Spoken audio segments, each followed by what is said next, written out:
Sinungaling ka, alkalde. Hindi totoong sasalakayin ka ng mga bandido.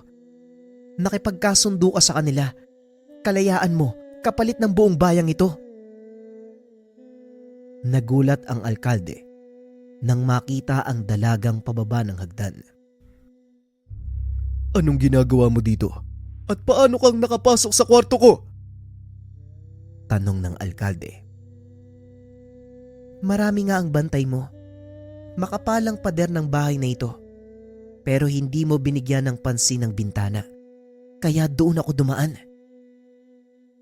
Tugon ng dalaga habang inaabot kay Ka-Delfin ang papel na nagsasaad ng kasunduan sa pagitan ng alkalde at ni Commander Isigani. Sinasabi ko na nga ba, meron kang ibang binabalak. Anong pumasok sa isipan mo nang makipagkasundo ka sa mga bandido? Tanong ni Ka-Delfin. Nang mga oras na ito ay pinipilit ng Ginoo na kumalma. Masyadong mahalaga ang buhay ko para masayang lang sa bayang ito. At isa pa, pinakikinabangan ko lang ang dapat kong pakinabangan. Dugo at pawis at kayamanan ang pinuhunan ko para lang makaupo bilang alkalde. Siguro sa palagay ko, nararapat lang na anihin ko ang lahat ng itinanim ko. Wika nito. Bagay na tuluyang nagpasiklab ng galit ni Ka-Delfin. Naglakad ito papunta sa alkalde. Akmang hahawakan na sana ang kwelyo ng damit. Nang biglang tumilapon ang matabang lalaki, gumulong pababa ng hagdan. Nilingon ni Ka-Delfin kung sino ang may gawa. Nanlaki ang mga mata nito nang makita ang kamao ni Untoy. Literal na nagliliyab. Tumabi sa dinadaanan ng binata si Ka-Delfin, lalo pa nang makita niya itong naglakad pababa ng hagdan. Alisa, tinuruan mo ba si Untoy na gamitin ang mutya sa pisikal na atake? Tanong ni Ka-Delfin. Naku amo, hindi ko tinuruan yan ha.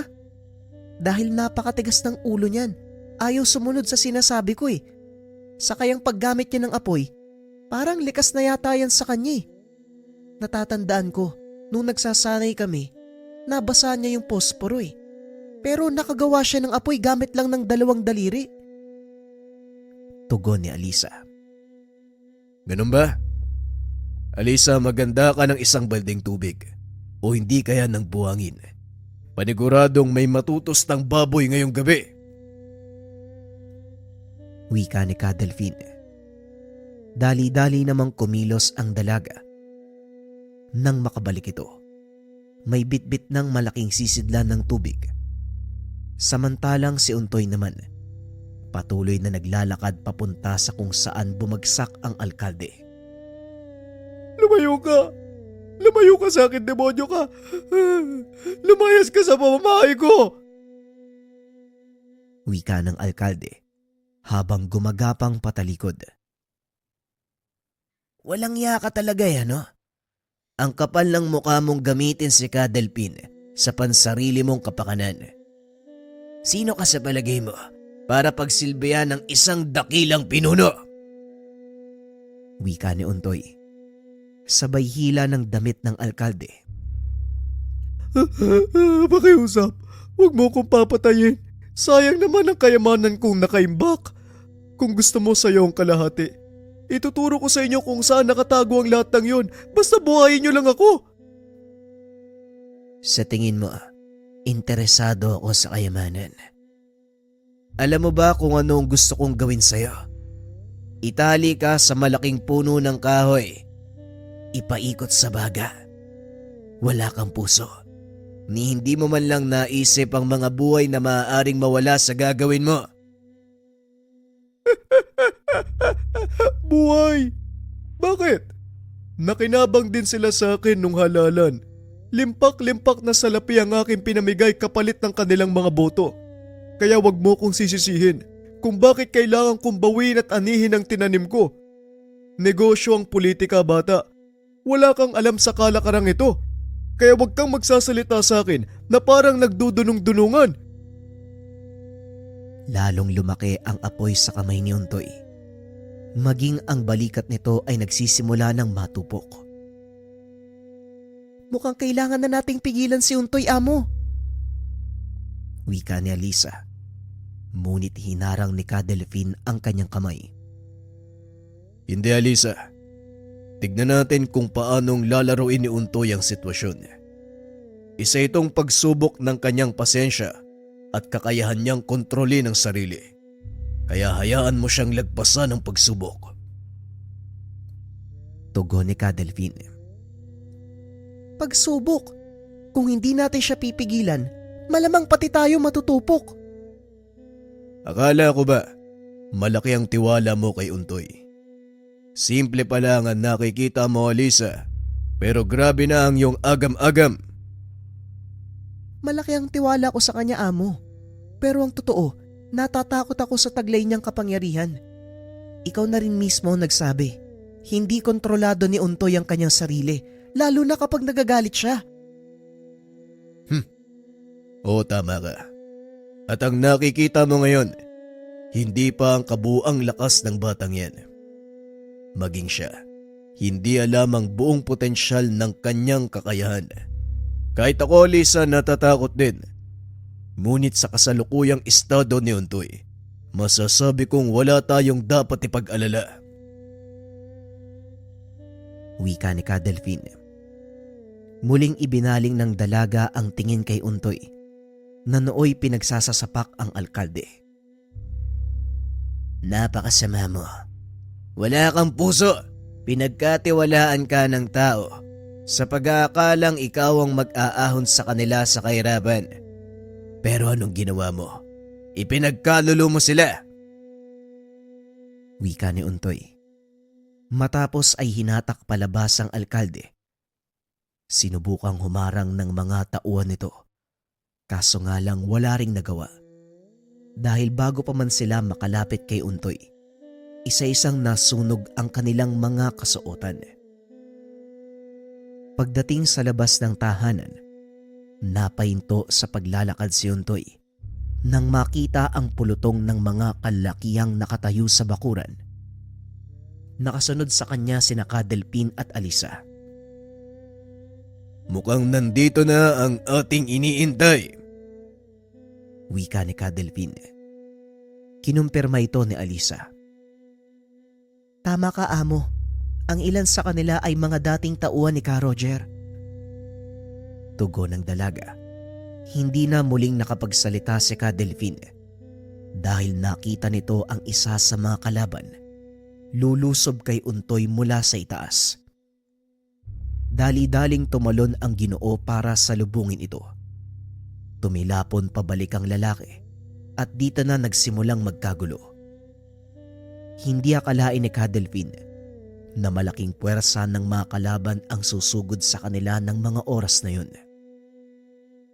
Naku naman, hindi ito ang inaasahan ko. Ang akala ko'y maliit na puwersa lang ang lulusob. Alisa, Untoy, takpan niyo mga mata niyo! Wika ni Ka Delphine, sabay hagis ng isang bola. Pagdating sa himpapawid ay bigla itong sumabog.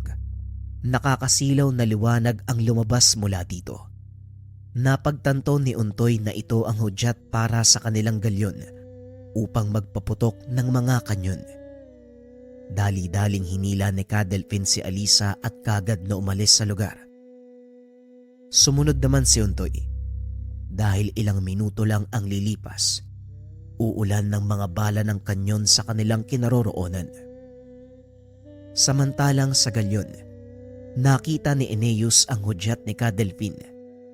Dali-dali nitong inutusan ang mga kasamahan. Sa kanyang hudyat, sabay-sabay na pinaputok ng mga ito ang 25 kanyon na nakaumang sa mismong mansyon ng alkalde. Sakto nang makalayo sina Ka Delphine nang tumama ang mga bala ng kanyon. Hindi napaghandaan ng mga bandido ang plano ng Ginoo. Kaya naman halos kalahati ng kanilang puwersa ang nalipol sa pag-atake na ginawa ni Ka Delphine. Ano ba naman yan? Nag-uumpisa pa lang akong pagpawisan. Panira ka ng pagkakataon, amo. Wika ni Untoy. Bumawi ka na lang mamaya. Sa ngayon mahusay ang ginawa mo. Halika na, bumalik na tayo sa baryo. Doon natin antayin ang pagsalakay ng kalaban. Teka ka, Delvin. Bakit sa baryo? Mas malaki ang magiging pinsala kung dito sa bayan sila sasalakay. Samantalang sa baryo, hindi ganon kalaki ang mawawala. Nailikas na ni Nato ang mga tao sa tulong ni Ka Ernesto. Kaya bilisan nyo na. Papunta na doon sina Ineus at ng iba pa.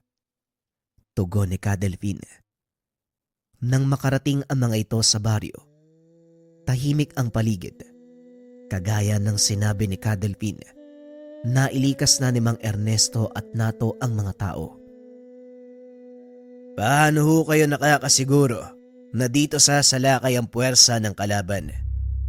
Alam ba nilang tayo ang may gawa ng pagkaubos ng halos kalahati ng kanilang puwersa? Tanong ni Untoy. Siguradong nanggagalaiti na ang kanilang pinuno at inihahanda ang buong puwersa upang tayo ay atakihin. Hindi malayong nakita nila ang pinagmula ng pagsabog. Masyadong malaki ang watawat na nakasabit sa ating palo. Kaya siguradong mapapansin nila ang bagay na yun, Untoy. Maganda ka. Ito ang unang sabak mo sa totoong laban. Wika ni Ka Delvin. Maya-maya ay nakita ni Untoy ang pagdaong ng sasakyang pangdagat nila Ka Delvin. Nagsipagbabaan ang ilan sa mga kasama. Naroon din si Eneus. Mahusay, Eneus. Siguradong nakuha ng galyon ang pansin ni Commander Isigani. Nailikas na rin ang mga tao malapit sa pantalan. Manatili kayong alerto sa paligid dahil siguradong hindi lang sa dagat magmumula ang kanilang puwersa. Wika ni Ka Delvin. Kahit saan man sila manggaling, amo, handa tayong harapin ang kanilang puwersa. Untoy, kumusta ang una mong misyon? Tugon ni Ineus. Medyo nabitin ako sa pakikipaglaban. Gusto ko sanang ako mismo ang magpataw ng kamatayan sa alkalde. Kaso lang, bigla namang pinasabog ni Ka Delvin ang mansyon. Walang problema, Untoy. Bumawi ka na lang mamaya. Abutin pa ng ilang oras ang pagdating ng mga kalaban. Sa bilang ng nalagas sa kanila, hindi ka agad makakaipon ng puwersa si Isigani. Kaya magpahinga muna kayo. Magsalitan sa pagbabantay at manatiling alerto. Wika ni Ka Delvin. Ngunit hindi akalain ng Ginoo ang susunod na nangyari. Isang mensahero mula sa kabilang panig ang dumating. May dalang sulat mula kay Isigani. Anong nakalagay sa sulat, amo? Bakit parang iba yung reaksyon mo nang mabasa ang sulat? Tanong ni Ineus. Nais ni Isigani na harapin ako sa isang duelo. Pinuno laban sa pinuno. Hindi ko alam kung ano ang binabalak ng taong yun. Ngunit sa palagay ko kailangan tumugon dahil buhay ng mga taga-baryo ang nakasalalay. Natunto ng kanyang mga espiya ang pinagtataguan ng ilan sa ating mga kasama. Huwag mo itong ipagsasabi sa iba. Tayo lang ang nakakaalam ng tungkol sa bagay na ito. Wika ni Ka Delvin. Sabay abot ng sulat kay Eneus. Ayon sa napag-alaman ko, amo, tuso si Isigani. Maaaring patibong niya ang lahat ng ito. Kung sakaling totoo man ang sinasabi sa sulat na ito, wala ring pinagkaiba. Humarap ka o hindi, mamamatay ang karamihan sa ating mga taga-baryo. Wika ni Eneus. Sa palagay ko, akto ng paghiganti ang ginagawa ng taong ito. Pinatay natin ang kapatid niya. Natural na gumawa siya ng paraan para panagutin ang may gawa nito sa kanya. Anong binabalak mo, amo? Kakagatin mo ba ang hamon niya? Hindi, Eneus. May iba akong plano. Bueno, walang pagsalakay mula sa kalaban ngayong gabi. Magpahinga ka. Bukas pag-uusapan natin ang tungkol sa binabala ko. Tugon ni Cadelvin. Kinabukasan pinatawag nito si Untoy at Alisa. Inilahad ang tungkol sa dumating na sulat mula sa kalaban, maging ang kanyang plano. Untoy, Alisa, malaki ang tiwala ko sa inyo. Alam kong magagawa nyo ng maayos ang misyon. Kailangan nyong maialis sa lugar ang mga taga-baryo bago pa sumapit ang paglubog ng araw. Wika ni Cadelvin. Nakakatawa ang nangyari. Hindi ko lubos sa kalaing na gagamitin ang isiga ninyo ng mga taga-baryo bilang pananggalang. Wika ni Alisa. Mga tulisan sila, kaya wala silang puso sa mga gagawin. Hindi na ako naninibago. Mahigit 10 taon ko nang naranasan ang kanilang pagmamalupit. Wika ni Untoy. Maging ako, hindi ko rin inasahan na ganito ang kakalabasan. Hindi nila kinagat ang pahay natin. Nangangahulugan lang na talagang matalino ang kanilang pinuno. Alam nyo na ang dapat gawin. Huwag kayong mag-alala dahil nakaantabay si Aeneas kung sakaling magkaroon ng problema. Wika ni Cadelvin. At dahil walang nakakakilala kay Alisa at Untoy, sila ang napag-utusang pasukin ang lugar kung nasaan ang mga taga-baryo. Habang papalapit sa lokasyon, napansin ng mga ito na napakaraming nakakalat na bantay sa paligid. Hindi naman sila napansin ng mga ito dahil sa bandang itaas sila dumaan. Tanaw mula sa kinaroroonan ang maliit na pamayanan kung nasaan ang mga taga-baryo at ang pangkat na humuli sa kanila. Mukhang mahihirapan tayong pasukin ang lugar na yan. Isa ang labasan, isa lang din ang pasukan. Maliban na lang kung sa taas ako dadaan. Yon ang magiging plano, Untoy. Mag-isa kang papasok, hindi ka nila paghihinalaan. Wika ni Alisa. Sabay tingin ng mula ulo hanggang paa kay Untoy. Aba teka, parang nakakainsulto naman yata yung tingin mo, Alisa. Huwag ka na kasing puro reklamo. Tandaan mo, para sa mga taga-baryo ang gagawin mo. Alam ko. At isa pa, umaasa sa atin si Cadelvin. Halika na, malapit nang lumubog ang araw. Kailangan mo ng maganda. Untoy, mag-iingat ka. Tandaan mo, nandito lang ako. Ikaw rin. Marami ka pang dapat ituro sa akin, kaya huwag kang magpapahuli sa kanila. Pag-uusap ng dalawa. Ilang sandali pa ay nagsimula ng kumilos ang mga ito. Naunang bumaba si Untoy papunta sa kuta. Samantalang si Alisa naman ay nakabantay. Sakto ang pwesto ng dalaga para umatake mula sa itaas. Samantala, habang isinasagawa ng dalawa ang kanilang misyon, naglalakbay din sina Cadelvin, pati na rin si Nato papunta sa kinaroroonan ng mga ito. Hindi ba mapanganib para kay Untoy at Alisa ang misyon? Dalawa lang silang papasok sa kuta ng napakalaking hukbo ng mga bandido. Idagdag mo pa ang kakayahan ng kanilang pinuno. Wika ni Nato. Hindi ako nag-aalala para sa dalawang yun. Nakita ko na ang magagawa ni Untoy at tiwala ko sa lakas at kakayahang taglay ni Alisa. Kung meron man tayong dapat alalahanin, yun ay ang mga taong haharang sa kanilang daan. Huwag lang sana nilang galitin ng husto si Untoy. Wika ni Cadelvin. Yan din ang ikinakatakot ko. Pero amo, matanong ko lang. Bakit hindi nyo sinabi kay Untoy ang tungkol sa mga magulang niya? Biglang napahinto si Cadelvin. Nilingon si Nato. Hindi dapat malaman ni Untoy ang tungkol sa kanyang mga magulang na to. Tayo lang mga nakakatanda sa samahan ng nakakalam nito. Sa oras na malaman niya yon, siguradong magiging malaking problema. Ikaw ang naroon sa lugar nang mangyari ang sakuna, hindi ba? Ano ba talaga ang ginawa ng mag-asawa? Isinalin nila ang natitirang kapangyarihan kay Undoy bago pa man sila tuluyang mamatay. Sinikap kong makipagkasundo alang-alang sa bata. Ngunit masyadong mapagmalaki ang mga magulang ni Undoy. Bilang hari na maingkanto, siguro natural ito sa kanyang ama. Natural ang ganong paghugali.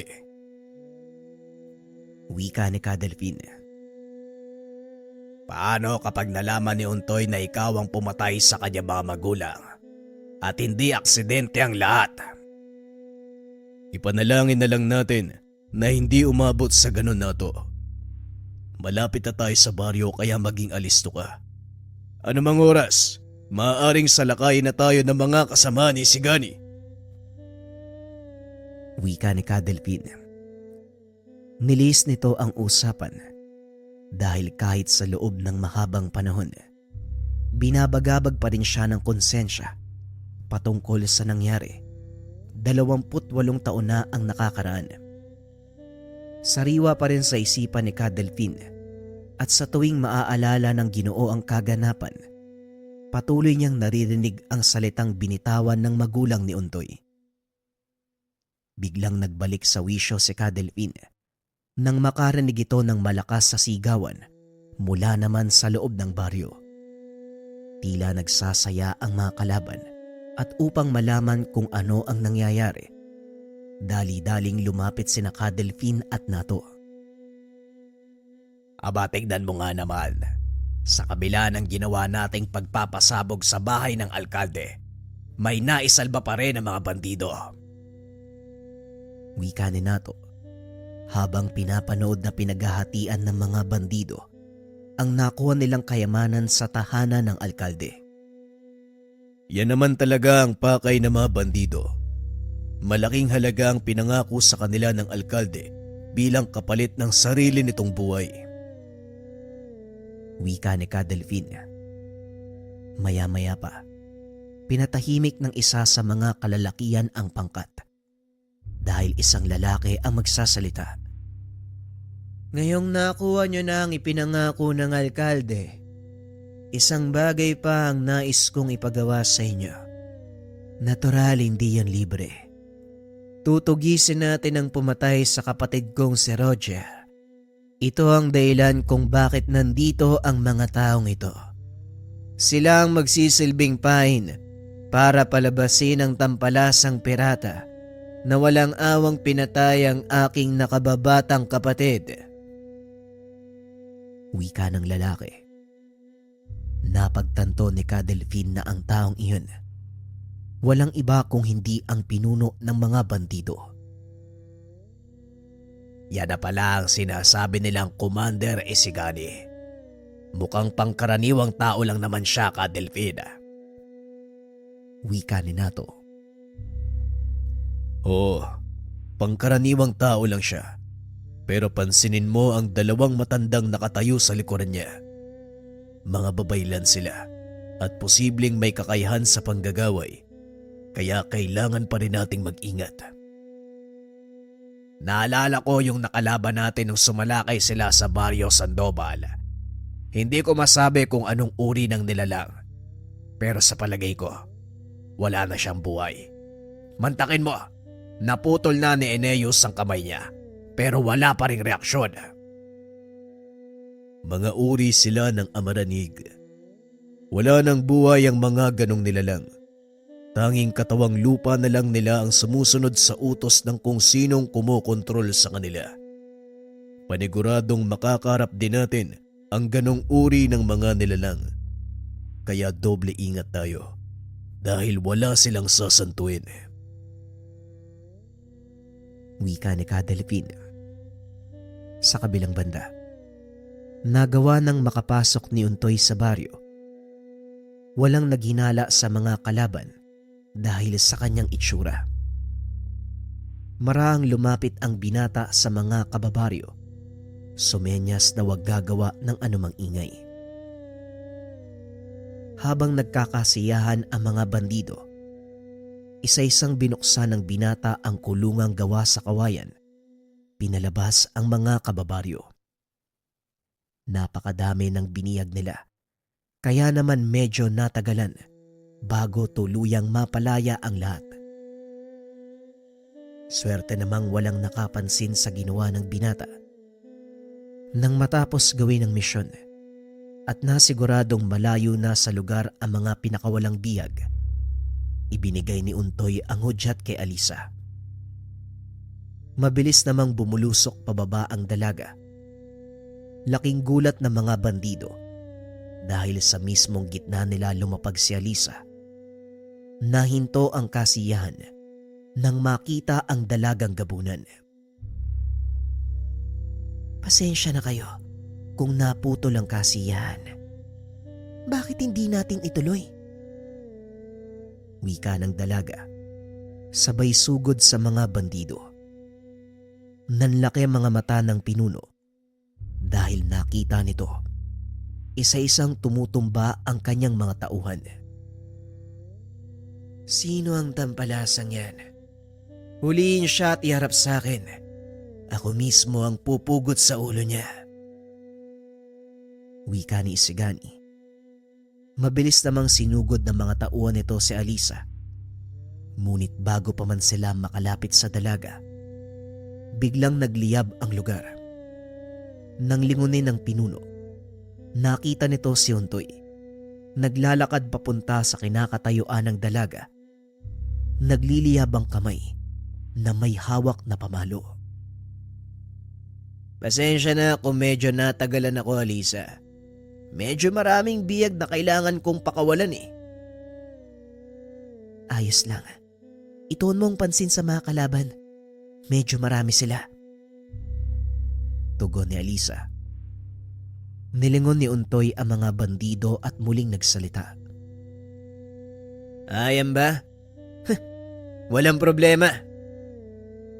Winasiwas ni Untoy ang kanyang pamalo upang magpakawala ng bolang apoy. Dito lalong namangha si Alisa sa kakayang taglay ng binata. Napansin naman ito ng pinuno na mga kalaban, kaya kagad nitong kinuha ang atensyon ng dalawa. Hoy, tumigil kayo. Ikaw babae, hindi ba mula ka sangka na mga gabunan? At ikaw naman lalaki. Hindi ako sigurado kung saan nanggaling ang kapangyarihan mong gumamit ng apoy. Pero sa hula ko, mula ka sangka ng mga engkantong lagalab. Wika ni Isigani. Hindi ko alam kung anong sinasabi mo.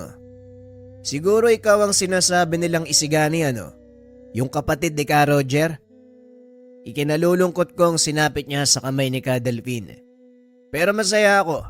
Nabawasan ng mga taong katulad niyo sa mundo. Tugon ni Untoy. Matapos ay winasiwas nito ang kanyang baston upang magbato ng bola ng apoy papunta sa kinakatayuan ng pinuno. Oo, ako nga si Isigani. At pagbabayaran ni Delphine ang kanyang ginawa. Pero bago yan, may nais akong ialok sa inyong dalawa. Tumingin kayo sa paligid. Alam kong nilikha ang lugar na ito bilang kanlungan ng mga tao sa oras ng sakuna. Sa makatuwid, protektado ng kung anong talisman. Hindi basta-bastang nakakalabas at nakakapasok ang sinuman. Mabuti na lang, nagawang matunto ng aking mga babaylan ang itinanim na talisman sa lugar na ito. Wika ni Isigani. Narinig ni Ka Delphine at Nato ang sinabi nito. Kaya dali-dali silang pumasok bago pa man mapagana ng babaylan ang pananggalang. Masyadong matabilang bunganga ng Isiganing yan. Mahina din ang kokote. Mantakin mo, ibinunyag ang sekreto ng lugar na ito sa dalawang bata. Pasalamat na lang tayo mapurol ang utak ng mga bandido. Pero hindi pa rin biro ang kanilang puwersa. Kaya huwag kang magpapakampante. Wika ni Ka Delphine. Muling ibinaling ng dalawa ang atensyon sa nangyayaring pag-uusap. O ngayon, anong meron? Tanong ni Untoy. Anong meron? Hindi mo ba napapagtanto, bata? Hindi na kayo makakalabas sa lugar na ito. Maliban na lang kung sasanib kayo sa aking pangkat. Wika ni Isigani. Sasanib sa iyong pangkat. Sandali, pag-iisipan ko. Ayoko! Wika ni Untoy. Matapos ay nagpakawala ito ng bolang apoy. Sa pagkakataong iyon, nahagip ang bahagi ng muka ni Isigani. Talagang tampalasan ka. Mga bandido, huwag niyo silang hahayaang makalis ng buhay. Wika ni Isigani. Muling sumugod ang mga kalaban. Alisa, yumakap ka sa akin upang hindi ka tamaan ng papakawalan kong enerhiya. Nababaliw ka na ba? Sa ganitong sitwasyon, nakukuha mo pang mag-isip ng ganyan? Bahala ka sa buhay mo kung ayaw mong maniwala. Wika ni Untoy. Inihampas nito sa lupa ang hawak na sandata. Nagpakawala ng malakas na bugso ng enerhiya na halos tumupok sa buong paligid. Nanlaki mga mata ni Alisa dahil hindi nito akalaing totoo ang sinasabi ni Untoy. Mabuti na lamang nagawa nitong yumakap sa likod ng binata bago pa man lumapat ang tungkod ni Untoy sa lupa. Halos wala ng kalabang natira. Ang ilan sa kanila ay nagsipagpulasan dahil sa takot. Kamangha-mangha ang iyong kapangyarihan. Isa kang purong lagalab.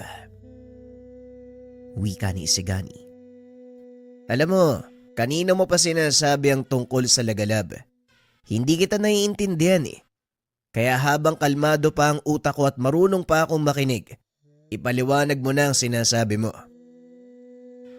Wika ni Untoy. Nahahalata ko. Wala kang alam.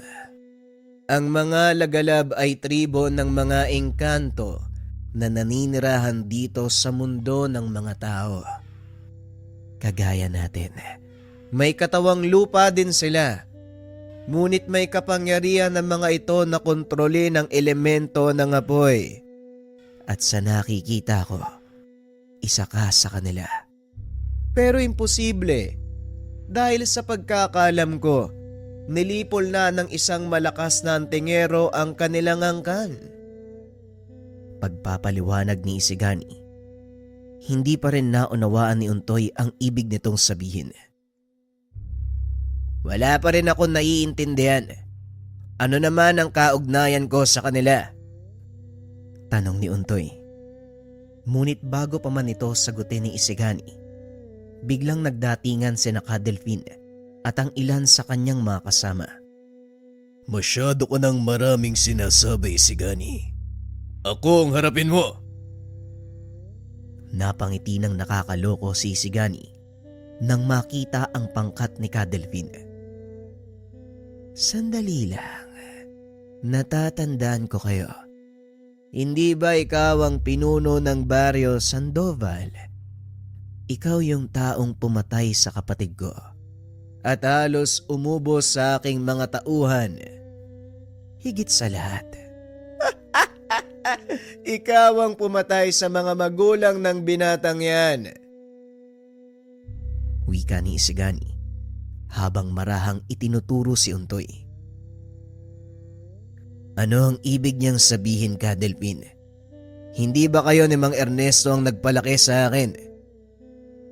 Huwag kang makikinig sa kanya, Untoy. Dahil nililinlang ka ng taong yan. Tignan mo nga naman kung sino ang nagsasalita. Sino sa atin ang nanlilinlang sa loob ng mahabang panahon? Untoy ang pangalan mo, hindi ba? Makinig ka sa akin, kutong lupa.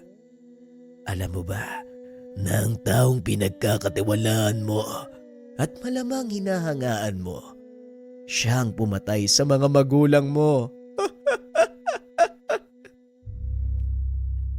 Wika ni Isigani Bagay na lalong nagpagulo ng isipan ni Untoy. Pilit itong pinapahinahon ni Alisa, kaso nga lang wala pa ring nagawa. Untoy, huwag kang makikinig sa kanya. Panlilin lang ang lahat. Ginagawa niya ito para guluhin ang isipan mo. Alam ni Isigani na maaari kanyang gamitin laban kay amo. Tumahimik ka, Alisa. Kadelpin, ipaliwanag mo sa akin ang sinasabi ng taong to. Wika ni Untoy. Hindi naman makapagsalita si Kadelpin.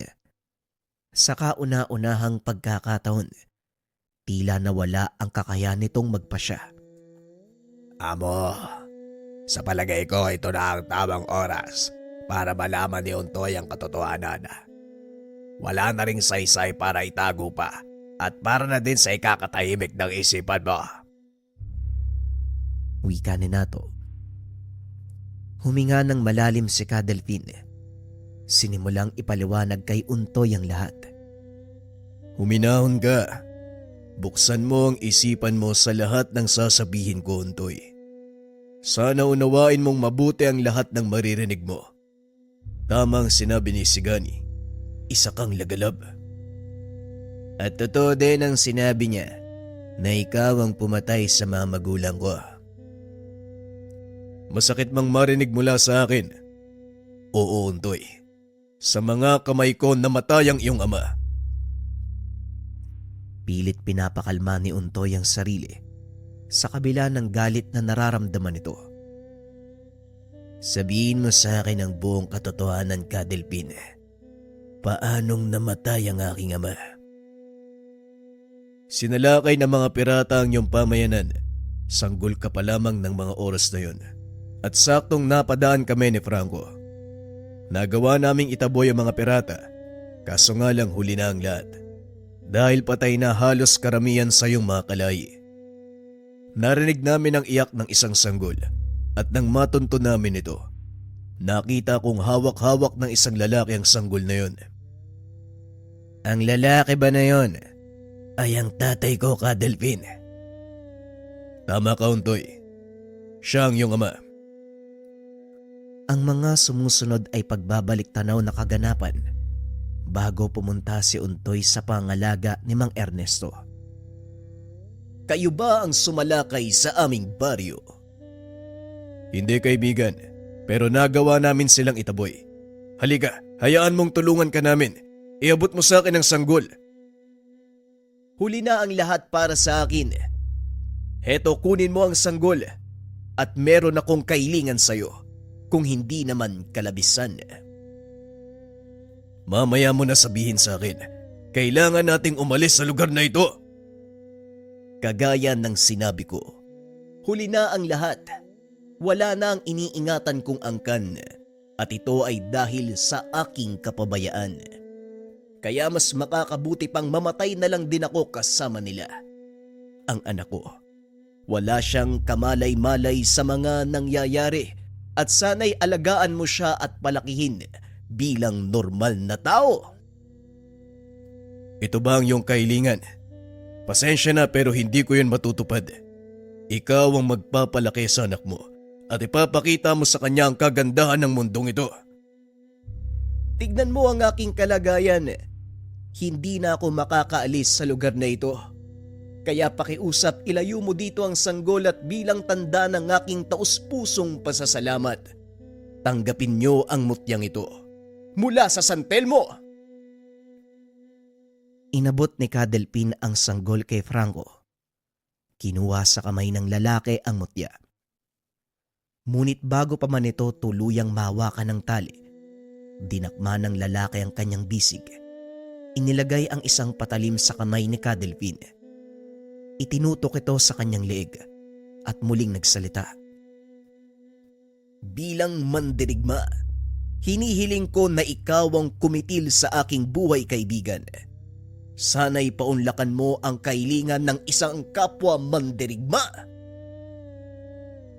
Alam ni Kadelpin na hindi niya maaaring tanggihan ang kahilingang iyon. Hindi niya maaaring ipagkait. ang marangal na kamatayan ng isang mandirigma.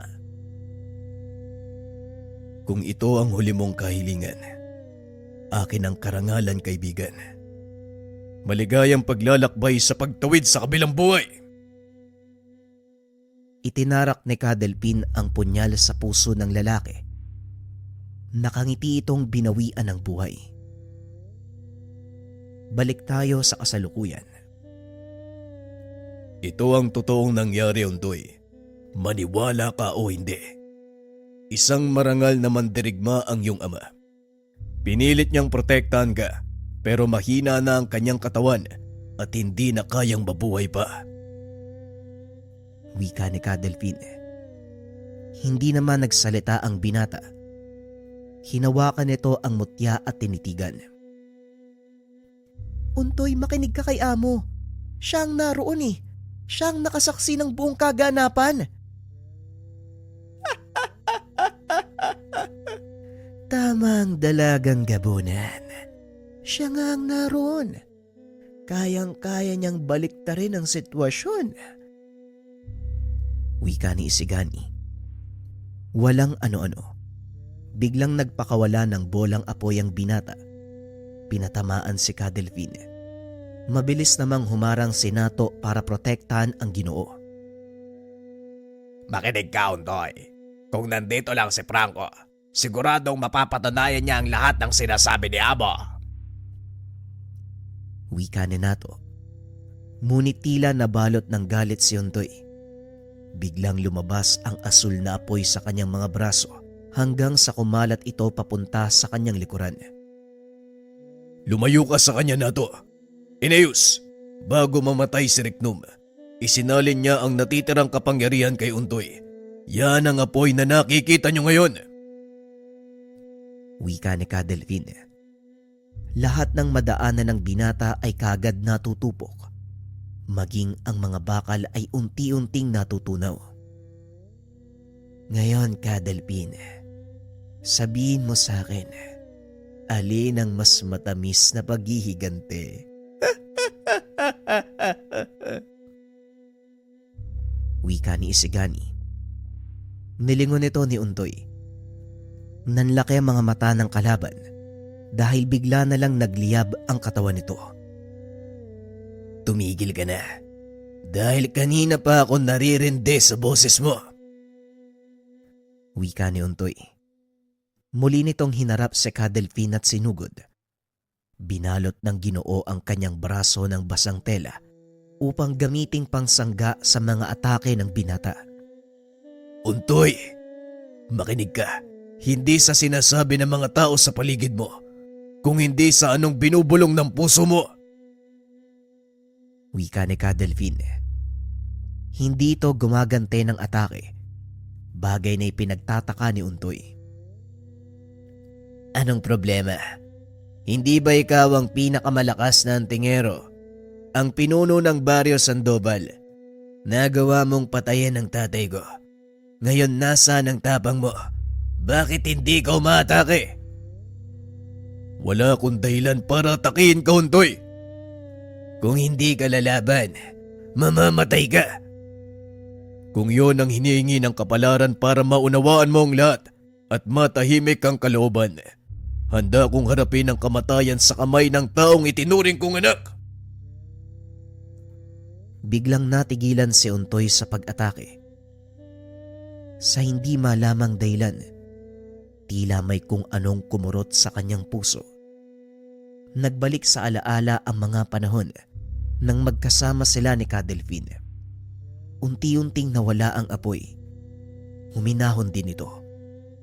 Biglang napagulgol si Untoy at muling nagsalita. Tiningala kita. Inidolo. Kinilalang pangalawang ama. Hindi ko lubos maisip na ikaw pala ang pumatay sakay sa isang taong naiwan sa akin. Nauunawaan ko ang nararamdaman mo, Untoy. Sa pagdating ng panahon, maiintindihan mo rin ang mga nangyari. Isang marangal na tao ang iyong ama. Matapang na mandirigma. Nire-respetong pinuno. Kaya hindi ko maaaring ipagkait sa kanya ang marangal na kamatayan. Siguro nga. Sa pagdaan ng panahon mauunawaan ko ang lahat, Ka Delphine. Pero hindi basta-basta mawawala sa isipan ko ang mga nangyari. Kung sana ng mga panahon ngayon may sapat na akong kakayahan, hindi siguro nangyari ang lahat ng ito. Pag-uusap ng dalawa. Lingid sa kalaman ng mga ito. Nakaligtas si Isigani sa pag-atake ni Untoy. Isang sibat ang tumama sa dibdib ni Ka Delphine. Nanlaki ang mga mata ng binata at halos pagsukluban ng langit. Nang makitang unti-unting napapaluhod si Ka Delphine, dali-dali itong tumakbo papunta sa Ginoo. Sinalo ang katawan. Ka Delphine, kumapit ka. Marami ka pag dapat ipaliwanag sa akin. Pakiusap. Lumaban ka, Ka Delphine! Wika ni Untoy. Dali-dali namang sinugod nila Eneus, Alisa at Nato si Isigani. Nakipagsagupaan ang mga ito sa natitirang tauhan ng kalaban.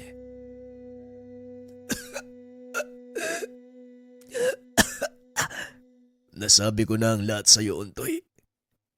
Pagdating naman sa lahat ng bagay, wala na siguro kung may tuturo pa sa'yo. Mabuhay ka ng mapayapa. Isa puso ang lahat ng mga itinuro ko. Hanggang dito na lang ang buhay ko, Untoy. Samantalang ikaw, malayo pa ang mararating mo. Hindi, Ka Delphine. Kaya ka pa naming iligtas. Huwag kang sumuko. Bumaon sa puso ko ang talim ng sibat na ito. At sa oras na bunutin mo, yan ang maghudyat ng aking kamatayan. Kaya ngayon bilang pagbabalik ng karangalan at bilang kahilingan ng isang mandirigma, bigyan mo ko ng marangal na kamatayan. Pero Ka Delphine, hindi ko kaya. Hindi ko kaya yung sinasabi mo. Ito ang huli kong utos sa'yo bilang pinuno. Kaya pakiusap, ipagkaloob mo sa akin ang kapayapaan ng isip bago pa man ako lumisan. Humagulgol ng malakas si Untoy. Hinawakan ng sibat na nakatarak sa puso ni Ka Delphine. Ikinararangal kong maging bahagi ng pangkat mo. Paalam, Ka Delphine. Kulang ang salitang salamat sa lahat ng mga naituro mo sa akin. Ipinapangako ko, mamuhay ng payapa bilang pagtupad ng kahilingan mo. Matapos itong sabihin, binunot ng binata ang sibat. Naramdaman ni Eneus, Alisa at Nato ang biglang pagkawala ng enerhiya ni Ka Delphine. Nawala sa konsentrasyon ang mga ito, bagay na ginamit naman ni Isigani upang pabagsakin ang tatlo. Wala na ang inyong pinuno. Ano pa ang ipaglalaban nyo? Kung tutusin, maaari na kayong lumakad palayo at mamuhay ng walang sinusunod na lituntunin. Ngunit heto kayo ngayon. Ibinubuwis ang mga walang kwenta nyong buhay. Wika ni Isigani. Pilit tumayo ang tatlo. Kaso nga lang masyadong malaki ang pinsalang naidulot ng kalaban. Huwag na kayong tumayo. Ako nang bahala sa isang to. Wika ni Untoy. Tumawa ng malakas si Isigani at muling nagsalita. Ikaw ang bahala sa akin. Anong magagawa mo? Mag-isa ka na lang. Tignan mo ang mga kasama mo. May tatama lang ako sa mga sinabi mo, Isigani. Hindi lang basta pinuno ang tingin namin kay Ka Delphine. Ang lakas ng lobong magsalita tungkol sa bagay na wala kang kaalam-alam. Si Ka Delphine ang naging pinuno, kaibigan, kapatid at ama sa aming lahat. Kaya wala kang karapatang magsalita na akala mo'y alam mo ang talambuhay niya. O siya nga ba? Hindi ba ang taong yan ang pumatay? Hindi na ituloy ni Isigani ang sasabihin. Biglang lumitaw sa likod niya si Eneus. Tinutukan ng patalim sa leeg si Isigani. Masyado ka ng maraming salita. Nakakarindi yung bunganga mo. Wika ni Eneus sabay gilit sa leg nito. Tumalon siya palayo. Bumulwak ang dugo mula sa sugat. Unti-unting napaluhod. Kinuha ni Untoy ang pagkakataon upang tapusin na ang laban. Sinabihan nito ang mga kasama na lumayo sa lugar. Dali-dali namang nagtakbuhan palabas ang tatlo, kasama ang katawan ni Cadelphine. Hindi pa man nakakalayo, biglang pumaibabaw ang malaking apoy. Narinig ng mga ito ang sigaw ni Isigani. Nang lingunin ang pinagmumulan, nakita ng mga ito si Untoy na naglalakad palabas. Dali-dali itong sinalubong ni Alisa at saktong pagdating niya sa kinakatayuan ng binata ay bumagsak ito. Tapos na ang laban, Untoy. Magpahinga ka na, nanalo tayo. Wika ng dalaga. Bumalik ang mga ito sa barangay Sandoval. Nagdiwang ang mga tao dahil nagawang talunin ng pangkat ni Cadelphine ang mga bandido. Ngunit nagdalamhati din ang mga ito dahil sa pagkawala ng isang butihing pinuno. Nakakalungkot mang isipin na wala na si Cadelphine. Ngunit maligaya ko dahil sa wakas malaya na ang baryo. Yon ay dahil sa kanyang kabayanihan. Wika namang Ernesto habang nakatayo sa puntod ni Cadelphine. Ginawa lang ni Cadelphine ang nararapat, lalong-lalo na para sa kanyang baryo. Isang tunay na bayani ang ating pinuno. Kulang ang pasasalamat sa lahat ng ginawa niya para sa atin. Wika ni Eneus. Malaking puwang ang iniwan ni Cadelphine sa mga buhay natin. Ngunit ganun pa man, nandito pa rin tayo para punan ng puwang. Sikapin nating mabuhay sa pamamaraang itinuro niya sa atin bilang parangal sa ginawa niyang kabayanihan at pagtupad sa huli niyang kahilingan. Ikaw, Untoy, anong balak mo ngayon? Ikaw ang dapat kong tanungin tungkol sa bagay na yan. Tugon ni Untoy kay Alisa. Parang gusto ko mabuhay ng payapa sa lugar na to eh. Mangisda, magtanim, magpalaki ng sarili kong anak. Ano sa tingin mo? Mukhang magandang ideya nga yan. Ang tanong, nakahanap ka na ba ng makakasama para tuparin ang lahat ng yan? Tugon ni Untoy. Isa-isang nagpaalam ang mga nakakatanda. Ay nako, ang bagal ng utak. Nangangamoy kamang mga ng lugar. Tara, baka may mabatukan lang ako. Umalis na nga tayo dito. Oo nga, Eneus. Ewan ko ba kung ilang sako ng kamangmangan ang nasalo ng iba dyan at hindi makuha ang ibig sabihin ng iba. Ay nako, marami pa kayong sinasabi. Tara na, hayaan natin sila mag-usap. Hayaan nyo! Nagtawanan ang dalawa sa sinabi ng mga kasama. Ito ang naging simula ng pagbuo ni Untoy ng sariling pamilya. Itinaguyod nito ang kanyang dalawang anak na may lahing Gabunan at Lagalab. Sa ilalim ng pagtuturo ni Eneus at Nato, nagagawang gamitin ng dalawang paslit ang magkahalong kapangyarihan upang ipagtanggol ang kanilang nasasakupan.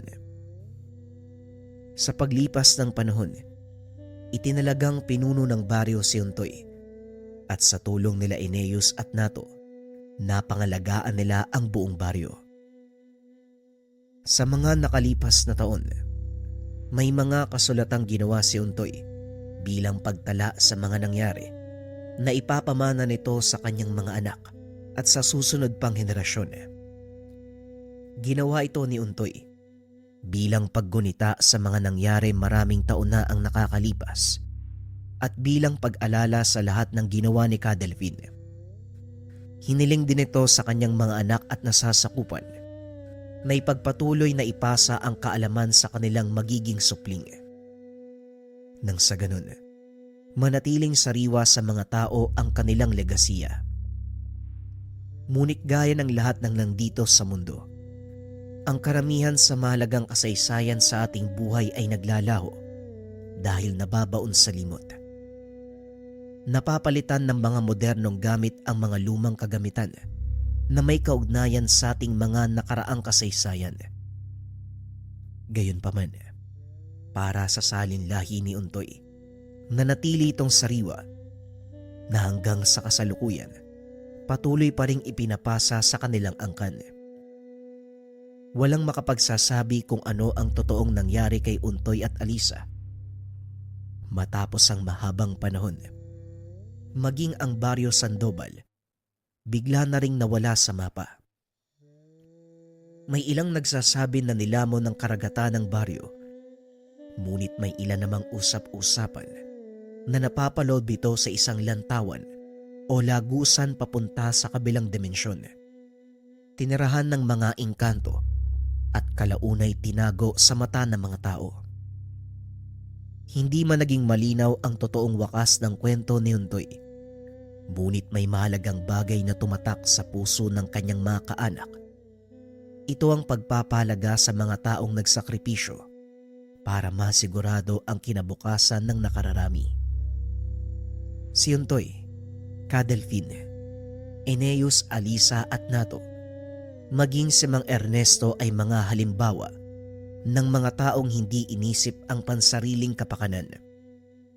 Bagaman walang sapat na patunay ng kanilang pagkakakilanlan, hindi naman nawala sa isip ng mga tao ang ginawa nilang kabayanihan. Masasabing ilan lang sila sa mga bayaning hindi nakikilala sa mga aklat o hindi kaya naman mga taong piniling itago sa lipunan dahil magiging malaking katanungan sa publiko ang kanilang karanasan. Ngunit ganun pa man, ang kwentong ito ay mananatiling buhay hanggat may taong naniniwala at nakikinig.